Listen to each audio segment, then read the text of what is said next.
Date des municipales officialisées, la campagne repart à Grenoble et le premier à remettre le couvert s'appelle Alain Carignon. Classé deuxième au soir du premier tour le 16 mars dernier avec 19,81% des suffrages, l'ancien maire de Grenoble entre 1983 et 1995 n'a pas dit son dernier mot. Le tête de liste de la société civile avec Alain Carignon le clame haut et fort.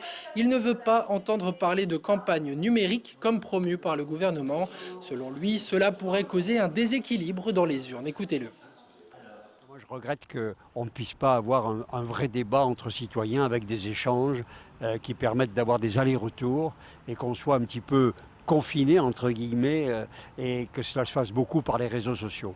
Moi, je crois vraiment qu'en démocratie, l'échange direct entre les citoyens et les candidats est une absolue nécessité.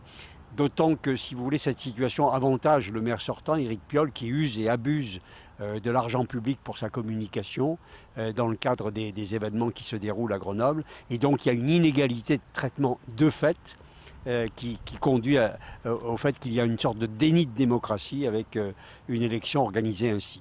Ben nous, j'organise tous les soirs des Zooms, débats, apéritifs par Internet, de façon à commencer à débattre tout de suite avec les Grenoblois autour de l'idée que l'union doit se faire autour de la liste que les Grenoblois, de la liste d'opposition que les Grenoblois ont placée en tête.